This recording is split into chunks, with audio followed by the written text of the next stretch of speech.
Welcome to Unorthodox Orthodox Judaism, aka Stuff Not Taught in Yeshiva, where mainstream Judaism practices are challenged in order to restore a more authentic Judaism. Today, I want to speak about there being no logical basis for staying up all night on the festival of Shavuot. There is a practice to stay awake all night of Shavuot studying Torah because the Shavuot occurs in the same month in which the revelation occurred.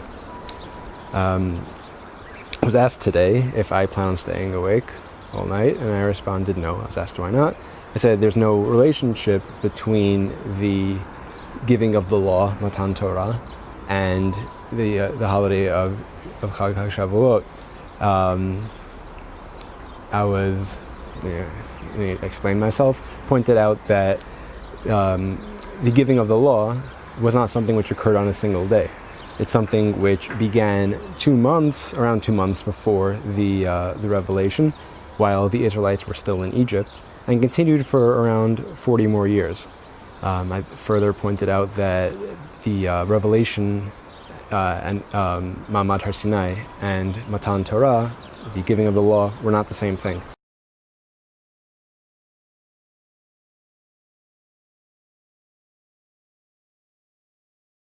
I further pointed out that there's no relationship between the revelation and Shavuot. Before the Jewish calendar was standardized, Shavuot could have fallen out on either of 2 days, depending on how many days were in the month prior to it. If Shavuot really did commemorate the revelation, it would not make sense for the festival of Shavuot to only some years fall out on the date in which the revelation occurred. It would make much more sense for Shavuot to have a fixed date, the date of the revelation, if indeed they were the same date. And as we see, Shavuot does not have a fixed date, so that's not the case. Having already shown a lack of connection between Shavuot and either the revelation or the giving of the law, I was asked if I knew why the practice of staying awake existed. I responded I did. I mentioned that when there's a midrash, which Ari Ziegler refers to as Torah fan fiction, there's a midrash that the Israelites slept through the beginning of the revelation. They didn't wake up in time, and so the practice goes so as to combat that fateful morning. There's a practice now to stay awake. But as my father pointed out, all night.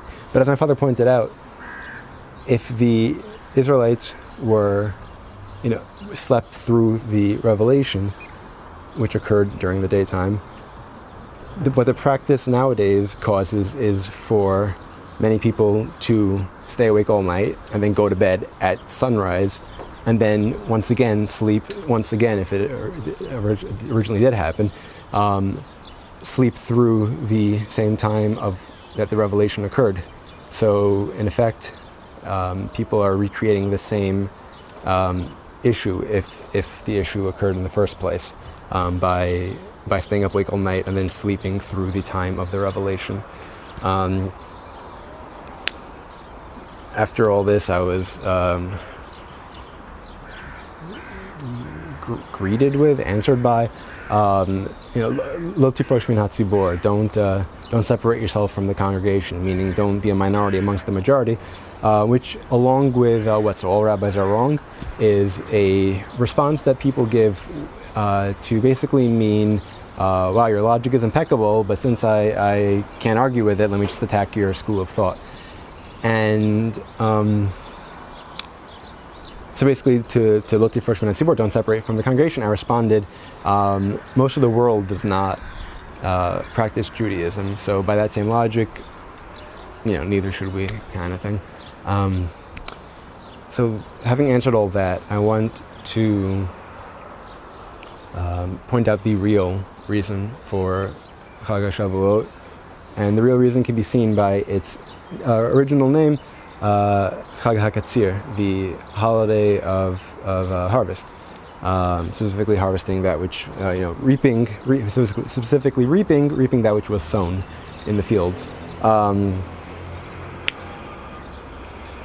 It appears to me, and I'm sure others have probably thought likewise, that the Israelites kept these holidays, Chag HaKatzir and Chag HaAsif, Chag HaShavuot and Chag HaSukkot, before they were even enslaved in Egypt. And it wasn't unique to the Israelites. It was something, as Mai and possibly others theorized, something that that agricultural cultures did as a form of thanking either the Lord or other cultures might have been thanking other imaginary gods. To